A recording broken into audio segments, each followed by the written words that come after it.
It began with a hum. Not a song, not quite. It slithered through the air vents of Bellevue Tower late one Wednesday night, somewhere between floors 13 and 14, the floor that technically didn't exist. The tower was supposed to be empty after 9 p.m., but that's when Tony and Jesse clocked in, armed with bleach, brawn, and brilliance. Tony, the janitor built like a hydraulic press, was busy lifting a floor buffer with one arm while bench pressing a vending machine with the other. Jesse stood nearby, polishing a marble banister using a cloth woven from nanofibers and spider silk. His hair, an architectural marvel, defied gravity, time, and physics, floating gently with its own personal wind that followed him everywhere. Every strand was calculated, intentional, godlike. That's when the hum turned into something worse. From the vent above, a low whisper drifted down in rhythmic syllables. "Your mop can't stop me. Your buff can't block me. I'm the shadow in the speaker, the thief in the lobby." Jesse's comb stopped mid-stroke. "Tony," he said, voice low. "He's here." Tony blinked. "Who's he?" Jesse turned slowly, his hair catching a glint of fluorescent light like polished obsidian. "Marshall, but he's changed." Tony cracked his knuckles. "Like Eminem?" "No," Jesse said. "Not anymore." They both turned as the lights began to flicker. The elevator dinged even though no button had been pressed.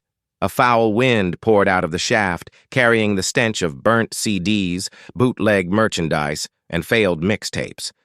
And then they saw him. Or it. What stepped out of the elevator looked like Eminem if he'd been trapped in a demonic garage band for 50 years. His hoodie billowed like smoke. His eyes spun like scratched vinyl. His arms were covered in hair, not his, but taken from others. Braids, ponytails, dreadlocks, even toupees. He wore them like trophies, and he was staring directly at Jesse. "Yo, Jesse, been a long time. That pompadour? It's mine." Jesse took a step back. His hair puffed defensively, shimmering with divine geometry. Tony stepped between them, his muscles flexing so hard the floor cracked. "You ain't touching a follicle, Slim." Eminem's mouth curled into something between a grin and a beat drop. His voice cracked the air like a bass line. "Strong arms, big chest, but you can't stop this hair theft. One beat, one verse. Gonna make your brains disperse." The walls began to melt into lyrics. Letters crawled up the ceiling like spiders. Every surface began vibrating with invisible bass. Tony lunged. Eminem didn't dodge. He just rapped. "Try to swing, but I sting. My flow bends everything."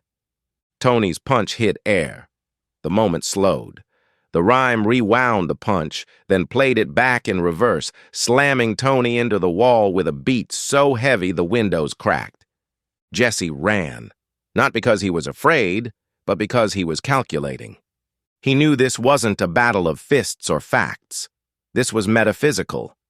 Eminem had become something far beyond human. He had consumed too many unreleased verses, too many haunted lyrics. His soul had fused with an ancient mixtape forged in a Detroit record store basement. He was now the hair collector, a being who devoured style, confidence, and charisma through rhyme. And he wanted Jesse's hair, not because it was stylish, because it was alive. Jesse burst into the utility wing. He scanned a mop across a retina sensor.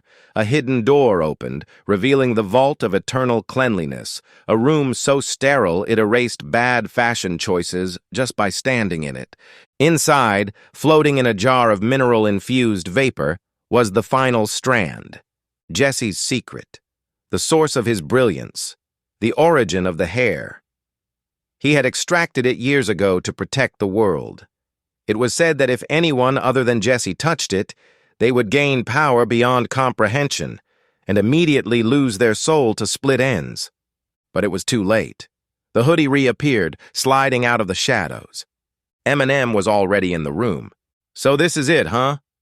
The final line. "Give it to me, I'll make it rhyme." Jesse stood his ground. You take this strand, and you become something far worse than a monster. Slim Gravy smiled. Exactly what I'm going for. Suddenly, boom. Tony burst through the wall like a demolition truck made of muscle and rage. He held a mop in each hand and a vacuum strapped to his back like a jetpack.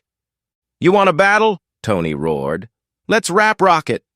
Eminem snarled and lunged. The three of them collided. The room shook. The final strand hovered above them like a glowing comet, untouched. Jesse grabbed it. Eminem's scream shattered the mirrors. Jesse twisted the strand, whispered a word only known to the most elite hairstylists of Atlantis, and launched it into the air. The strand expanded. It became a net of infinite follicles, snaring Eminem mid-rhyme, silencing his flow.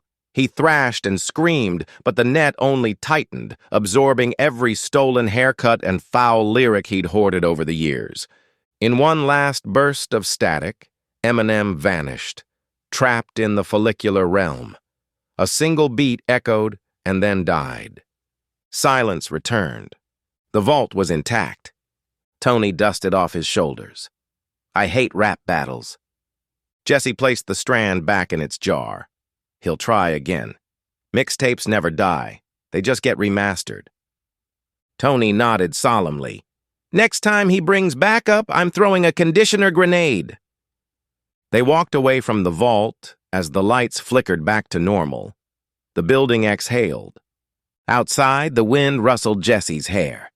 It shimmered, victorious and untouched. But deep below, in an old cassette buried in the boiler room, a beat began again.